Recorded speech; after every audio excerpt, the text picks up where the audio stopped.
Hello everyone, welcome back to my channel Rajul biology. आज हम respiration plants को one shot में कवर करने वाले हैं। ये जो नोट्स है विपिन सर के नोट्स हैं। ये नोट्स उनके Telegram channel Vipin Sharma sir के जारवेस से मिल जाएंगे। ठीक है, चलो स्टार्ट करते हैं। ब्रीदिंग, देखो ब्रीदिंग जैसे नॉर्मली होता है ना, सांस लेना छोड़ना, दैट इज इनहेलेशन और एक्सहेलेशन। ठीक है, और रेस्पिरेशन मतलब क्या होता है, जब हम ऑक्सीजन का यूज़ करके जो हमारा डाइजेस्टेड फूड का पार्टिकल्स है उनको ऑक्सीडाइज करके हम एटीपी बनाते हैं। देखो सारे सेल्स को है जो एनर्जी की ज़रूरत होती है, मतलब एटीपी की ज़रूरत होती है फॉर डिफरेंट प्रोसेसेस। जैसे स्टार्च का हाइड्रोलिसिस हुआ तो ग्लूकोज बना, जब ग्लूकोज का ऑक्सीडेशन होगा तो CO2 H2O और एटीपी बन जाता है, जो कि एटीपी हमको बनाना है। जो ऑटोट्रॉप्स होते हैं वो लाइट एनर्जी को केमिकल एनर्जी में कन्वर्ट करते हैं, और ये एनर्जी कहाँ स्टोर होती है, उनके कार्बन बॉन्ड के अंदर। ठीक है, जो ग्लूकोज स्टार्च सुक्रोज जो इनका कार्बन बॉन्ड है, इसके अंदर ही केमिकल एनर्जी स्टोर होगी। देखो जो एनिमल्स है प्लांट्स पे डायरेक्टली या इनडायरेक्टली डिपेंड करते हैं ऑब्वियसली। देखो फूड कहाँ बनता है, यूकैरियोट्स में क्लोरोप्लास्ट में बनता है, और टूटेगा कहाँ ताकि एनर्जी रिलीज हो सके, साइटोप्लाज्म और माइटोकॉन्ड्रिया में। तो साइटोप्लाज्म में ग्लाइकोलिसिस होगी और माइटोकॉन्ड्रिया में क्रेब्स साइकिल और ETS होता है। तो रेस्पिरेटरी सबस्ट्रेट्स हम किसको बोलते हैं कि ऐसे मॉलिक्यूल्स जिनको हमको ईल्ड मिले। तो हमारा जो फेवर्ड रेस्पिरेटरी सबस्ट्रेट होता है वो कौन सा होता है, प्रेफर्ड वाला, कार्बोहाइड्रेट। देखो रेस्पिरेशन में क्या होता है ना, सारी एनर्जी एक ही स्टेप में रिलीज नहीं होती है। क्या होता है ना, रिएक्शन होती है, एक के बाद एक प्रोडक्ट बनता है। तो ये जो प्रोडक्ट बन रहा है ना, इन्हीं में ही एनर्जी स्टोर्ड है। देखो डू प्लांट्स ब्रीथ, प्लांट्स और देखो ऑब्वियसली प्लांट्स को भी ऑक्सीजन चाहिए, तो इनके पास स्टोमेटा और लेंटिकल्स प्रेजेंट होते हैं जहाँ से रेस्पिरेटरी एक्सचेंज होता है। ठीक है, देखो प्लांट सस्टेन कैसे करते हैं विदाउट रेस्पिरेटरी और सिस्टम के। देखो प्लांट जो है ना उनकी खुद का टेक केयर करते हैं, जो उनकी गैसियस एक्सचेंज की नीड्स है ना वो खुद का ध्यान रखते हैं, क्योंकि जो हम जिस रेट से रेस्पिरेशन करते हैं ना उससे बहुत मच लोअर रेट पे प्लांट्स रेस्पायर करते हैं। इनके पास लूज पैकिंग होती है पैरेन्काइमा सेल्स की, रूट्स में, स्टेम्स में और लीव्स में, जिससे ऑक्सीजन का ट्रांसपोर्ट आसानी से हो सकता है नियर बाय सेल्स में। अब देखो ये बार्क दिख रहा है, ठीक है, उसके अंदर जाएंगे तो लिविंग सेल्स दिखेंगी बार्क के नीचे, और उसके और अंदर जाओ तो डेड सेल्स मिलेगी जो कि इनर सेल है। ये मैकेनिकल स्ट्रेंथ प्रोवाइड कर रही है। अब यहीं पे ये जो दिख रहा है ना गैप, इसको हम लेंटी सेल बोलते हैं। यहीं पे गैसियस एक्सचेंज होता है। देखो ग्लाइकोलिसिस क्या होता है कि हमारा अर्थ का जो एटमॉस्फेयर था ना पहले वो रिड्यूसिंग था, मतलब वहाँ पे कोई भी फ्री ऑक्सीजन नहीं था। तो अर्ली ऑर्गेनिज्म जो सारे एनारोब्स थे, फैकल्टेटिव एनारोब्स और ऑब्लिगेट एनारोब्स, तो ग्लाइकोलिसिस जो है वो यूनिवर्सल पाथवे था जिसमें ग्लूकोज जो है पार्शियली ऑक्सीडाइज्ड होता है to make 2 molecules of pyruvate. ठीक है, इसको हम EMP पाथवे भी बोलते हैं। इसकी 10 स्टेप्स है जो कि कैटलाइज होती हैं 10 डिफरेंट एंजाइम्स से। तो हम यहाँ पे 10 स्टेप्स देख लेते हैं जल्दी। देखो क्या होता है ना, हमारा जो सुक्रोज है वो टूटता है ग्लूकोज प्लस फ्रक्टोज में, इसमें इन्वर्टेज एंजाइम लगता है। ठीक है, फ्रक्टोज जो है कन्वर्ट हो जाता है फ्रक्टोज 6 पाथवे हेक्सोकाइनेज यूज करके, और ये ग्लाइकोलिसिस में एंटर कर जाता है। ग्लाइकोलिसिस स्टार्ट होती है ग्लूकोज से। ग्लूकोज से ग्लूकोज 6 फॉस्फेट बना हेक्सोकाइनेज की प्रेजेंस में, यहाँ पे एक ATP खर्च हो गई। ग्लूकोज 6 फॉस्फेट से फ्रक्टोज 6 फॉस्फेट बना, आइसोमेरेज एंजाइम लगेगा। ठीक है, देन फ्रक्टोज 6 फॉस्फेट से फ्रक्टोज 1,6 बिस फॉस्फेट, यहाँ पे भी एक ATP लगा है, और यही हमारी रेट डिटरमाइनिंग स्टेप है। इसका एंजाइम कौन सा है, फॉस्फोफ्रक्टोकाइनेज 1।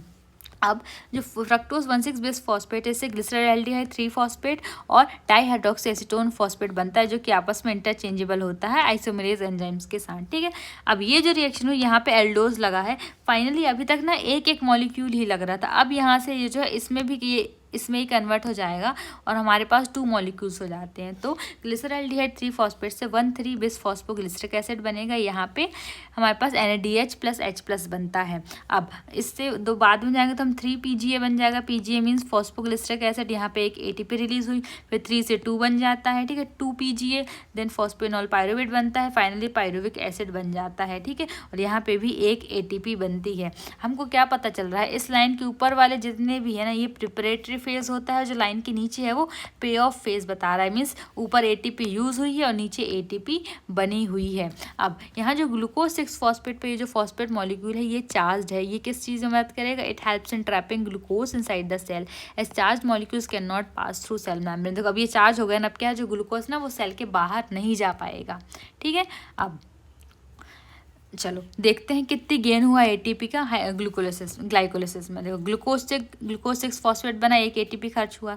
फ्रक्टोज 6 फॉस्फेट से फ्रक्टोज 1,6 बिस फॉस्फेट बना, 1 एटीपी खर्च हुआ। ठीक है, जब फॉस्फोग्लिसराल्डिहाइड से 1,3 फॉस्फोग्लिसरिक एसिड बना था तो उसमें क्या बना था, 2 NADH प्लस H+ हमारे पास बन गए थे। ठीक, सिमिलरली जब 1,3-VPGA से 3 PGA बना तो यहाँ पे 2 एटीपी बने थे, और जब PP से पायरुवेट बना तो ये 2 एटीपी बने। नेट गेन कितना हो गया, देखो 4 बने और 2 खर्च हो गए, मीन्स 2 ही एटीपी बने ना। टोटल गेन कितना होगा, देखो 2 तो डायरेक्ट एटीपी बन गए हमारे पास, और 2 NADH बने। 1 NADH कितना बनाता है, 3 एटीपी बनाता है, तो ये टोटल 6, तो ये 2 NADH है तो टोटल 6 एटीपी बनाएंगे, मतलब ग्लाइकोलिसिस से हमको 8 एटीपी मिल जाते हैं। ठीक है, अब हम देखने वाले हैं यहाँ फर्मेंटेशन कैसे होगा। ये ग्लूकोज है, इसकी ग्लाइकोलिसिस होकर ये पायरुवेट बना। अब भी हमने देखा इसमें NAD+ से NADH+ H+ बनता है। अब इसके बाद 3 डिफरेंट एंजाइम्स इस पर एक्ट करेंगे तो अलग अलग अपना प्रोडक्ट बनाते हैं। जैसे अगर लैक्टेट डिहाइड्रोजनेस आ रहा है तो लैक्टेट बनेगा, अल्कोहल डिहाइड्रोजनेस या फिर पायरुवेट डिकार्बोक्सिलेज आता है तो इथेनॉल प्लस कार्बन डाइऑक्साइड बनता है।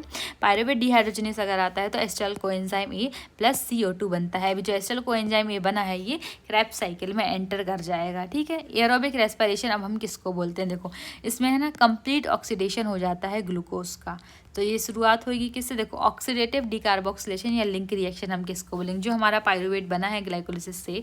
अब ये माइटोकॉन्ड्रिया के अंदर आएगा, जो कि कोएंजाइम ए और NAD+ के प्रेजेंस में क्या बना लेता है, acetyl coenzyme A plus CO2 plus NADH plus H+। इसमें पायरुवेट डिहाइड्रोजनेस एंजाइम लगता है और मैग्नीशियम आयन लगता है। अब देखो एक NADH प्लस H+ हमारे पास 3 ATP बनाता है, एक FADH2 2 ATP बनाता है इलेक्ट्रॉन ट्रांसपोर्ट सिस्टम में। ठीक है, ये याद रख लेना। हमने ग्लाइकोलिसिस देख ली, फिर लिंक रिएक्शन देखी, अब हम देखने वाले हैं क्रेब्स साइकिल।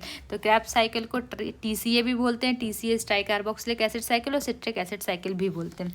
इसमें जो सारे ये सब्सटेंसेज है ना, इनका कंपाउंड जो है उनको याद रखने की एक ट्रिक है। कैसी ट्रिक है, cricket council of India appoints smart staff for main office. ठीक है, एक क्रिकेट काउंसिल इंडिया के जिन्होंने एक स्मार्ट स्टाफ जो है अपॉइंट कर लिया है मेन ऑफिस के लिए। तो सी जो क्रिकेट है सी से वो सिट्रेट है, फिर काउंसिल जो है सिस एकोनाइट, इंडिया में आइसोसिट्रेट, अपॉइंट्स ए मीन्स अल्फा कीटोग्लूटारेट, और एस जो है उससे सक्सेनाइल कोएंजाइम में। स्टाफ में डबल एफ आया ना तो यहाँ पे FADH2 रिलीज होगा। ठीक है, आप लोग थोड़ा कंफ्यूज होते हैं तो स्टाफ से याद रखना कि यहाँ एफ है तो यहाँ FADH2 रिलीज होगा। देन फॉर में फ्यूमरेट है, और जो मेन है उसमें मेलेट, और ओ से ऑफिस में ऑक्जेलेट होता है। ठीक है, अब हम यहाँ पे पूरी रिएक्शन देखो। एस्टाइल कोएंजाइम आया, ऑक्जेलोएस्टेट आया, सिट्रेट सिंथेसिस की प्रेजेंस में सिट्रेट बनाता है। ठीक है, देन आइसोसिट्रेट बनता है, फिर अल्फा कीटोग्लूटारेट बनता है, फिर सक्सिनल कोएंजाइम में, फिर सक्सिनेट, फ्यूमरेट, मैलेट। ठीक है, ये बन जाते हैं हमारे। अब याद रखना जब आइसोसिट्रेट से अल्फा कीटोग्लूटारेट बना, एक NADH प्लस H+ बन रहा है और एक CO2 रिलीज हो रहा है। ठीक है, सिमिलरली जब अल्फा कीटोग्लूटारेट से सक्सिनल कोएंजाइम ए बना है तो एक NADH प्लस H+ बना है और CO2 रिलीज हुआ है। ठीक है, फिर जब सक्सिनल कोएंजाइम ए से सक्सिनेट बना है तो एक डायरेक्ट GTP बन जाता है, फिर सक्सिनेट से फ्यूमरेट बना तो FADH2 हमारे पास बनेगा। दे फाइनली फिर जब मैलेट और ऑक्जेलोएस्टेट बना तो फिर से एक NADH बनेगा। मीन्स हमारे पास 3 NADH बने हैं, एक FADH2 बना है, ठीक है, और एक हमारे पास GTP बना है। तो अब हम निकालेंगे total number of ATP by complete oxidation of 1 glucose. देखो ग्लाइकोलिसिस में नेट ATP कितना हो रहा था, 6 ATP बन रहे थे। ठीक है, अब जो ऑक्सीडेटिव डिकार्बोक्सिलेशन या लिंक रिएक्शन हुआ वहाँ पे 2 NADH बन रहे थे, मीन 6 ATP हमारे बन गए।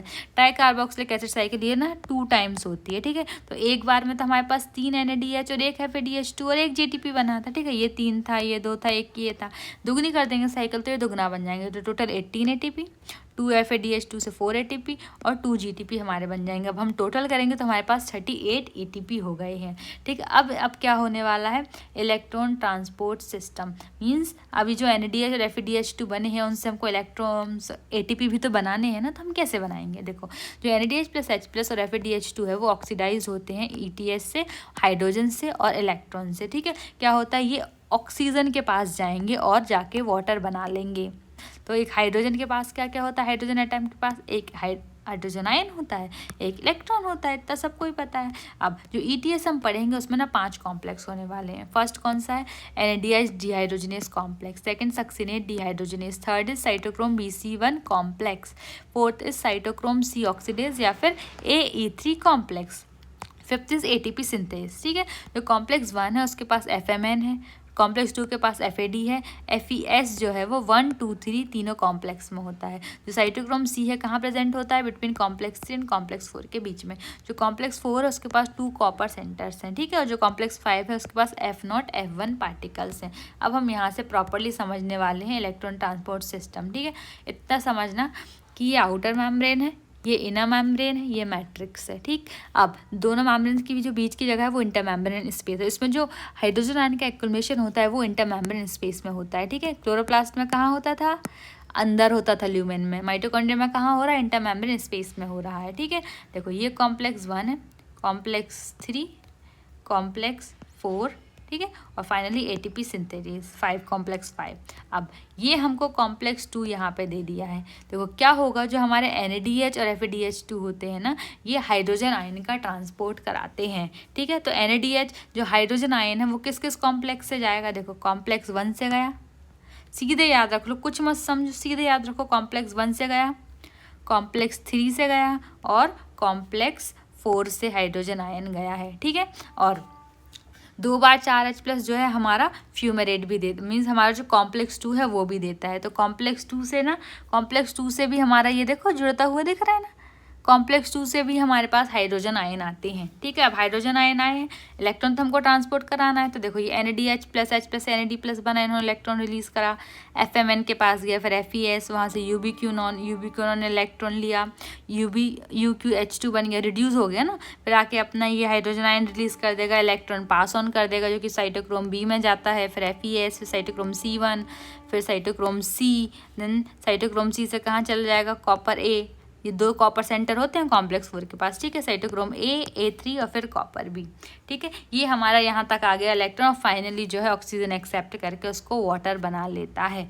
अब जो हमारा हाइड्रोजन आयन यहाँ पे कंसनट्रेटेड हुए हैं वो क्या करते हैं, इंटर मेम्ब्रेन स्पेस से वो मैट्रिक्स की तरफ आएंगे, ठीक है। तो ये जो ATP सिंथेसिस है जिसमें से जो F0 है ट्रांस मेम्ब्रेन चैनल बनाता है और F1 जो है वो मैट्रिक्स की तरफ प्रोजेक्टेड होता है। जब यहाँ से आ रहा है हाइड्रोजन आयन तो ग्रेडियंट टूटता है, कन्फर्मेशनल चेंज होता है F1 में और ATP बन जाता है, ठीक है। ये along the electro chemical gradient हुआ है, ज़्यादा से कम की तरफ हुआ है।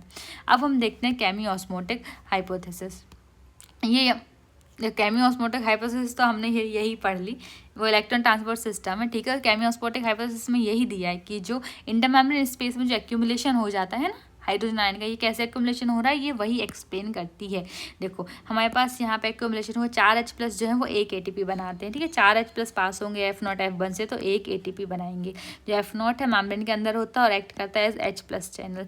फिर जब यहाँ से ये हाइड्रोजन आयन पास करेगा तो ADP प्लस इनऑर्गेनिक फॉस्फेट मिलके ATP बना लेते हैं। अब ये देखो ये माइटोकॉन्ड्रिया जिसकी जो इनर मेम्ब्रेन है वो ऐसे फोल्डेड दिख रही है ना, तो ये क्यों है, क्योंकि सरफेस एरिया बढ़ जाए इससे। अगर सरफेस एरिया ज़्यादा होगा तो F0 F1 पार्टिकल ज़्यादा होंगे, पार्टिकल्स ज़्यादा होंगे तो ATP सिंथेसिस ज़्यादा हो पाएगी, ठीक है।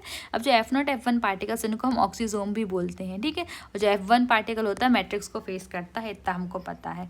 अब रेस्पिरेटरी बैलेंस शीट हम जो बना रहे हैं, जो हम काउंट कर रहे हैं ना कि इतने ATP बन रहे हैं, वो हम कैसे कर रहे हैं कि हमने एजम्पशन लिया है कुछ। क्या एजम्पशन लिया है कि ये सारी रिएक्शंस है ना एक ऑर्डर में चल रही हैं, जैसे पहले ग्लाइकोलाइसिस फिर TCA फिर लिंक रिएक्शन फिर ETS, बल्कि ऐसा नहीं होता, सब साथ में चल रही हैं। जो NADH+ H+ और FADH2 है हम उनको मान रहे हैं कि वो सिर्फ ऑक्सीडेटिव फॉस्फोराइलेशन कर रहे हैं और कहीं नहीं जा रहे हैं, और न कोई भी जो इंटरमीडिएट बन रहा है ना बीच में वो कुछ और मॉलिक्यूल बनाने में खर्च नहीं हो रहा है, और सिर्फ ग्लूकोज ही रेस्पायर हो रहा है, कोई दूसरा सब्सटेंस रेस्पायर नहीं हो रहा। हम ये सब मान के ही रेस्पिरेटरी बैलेंस शीट निकालते हैं, बल्कि एग्जैक्टली क्या होता है एम्फीबोलिक पाथ पे चलता है, जहाँ पे सारे सब्सटेंसेस एक साथ एक्ट करते हैं। जैसे फैट्स का कैटाबॉलिज्म होता है तो फैटी एसिड्स और ग्लिसरॉल बना, कार्बोहाइड्रेट्स का कैटाबॉलिज्म हुआ तो सिंपल शुगर्स और ग्लूकोज बना, प्रोटीन्स का कैटाबॉलिज्म हुआ तो अमीनो एसिड बना, ठीक है। फर्दर जो फैटी एसिड ग्लिसरॉल जो है एनाबॉलिज्म करके डाईहाइड्रोक्सीस्टोन फॉस्फेट बना लेते हैं जो कि इंटरकन्वर्टिबल होता है, ठीक है। ये बना लिया इसने डाईहाइड्रोक्सीस्टोन फॉस्फेट बना लिया जो कि इंटरकन्वर्टेबल होता है डाईग्लिसरॉल्डिहाइड 3 फॉस्फेट में। अब जो ये जो ग्लिसरॉल्डिहाइड 3 फॉस्फेट है ना ये वापस से फैटी एसिड्स और ग्लिसरॉल बना सकता है, ठीक है। अब जो ग्लूकोज हमारा बना ग्लूकोज से ग्लूकोज 6 फॉस्फेट फ्रक्टोज 1,6 फॉस्फेट, ये ग्लाइकोलाइसिस हमारी यहाँ से जुड़ गई ना।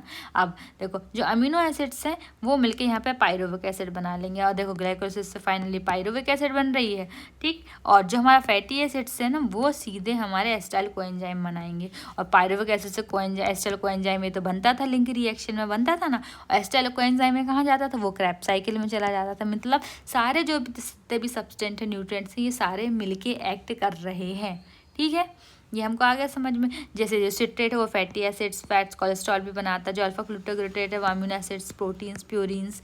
जो ऑक्सैलोएस्टिक एसिड है, ठीक है, वो अमीनो एसिड्स, प्रोटीन्स, पायरिमिडीन्स। और जो सक्शनल कोएंजाइम है वो क्या बनाएगा, क्लोरोफिल और पोरफायरिन। ठीक, अब देखो रेस्पिरेटरी क्वेश्चन क्या होता है, आर की वैल्यू होती है, आर क्यू मीन्स जितनी भी CO2 इवॉल्व हुई है अपॉन जितनी भी O2 यूटिलाइज हुई है। कार्बोहाइड्रेट की वैल्यू 1 होती है, प्रोटीन की 0.9, फैट की 0.7 एंड ऑर्गेनिक एसिड की मोर देन 1। ठीक, that's all for today's lecture. Thank you so much.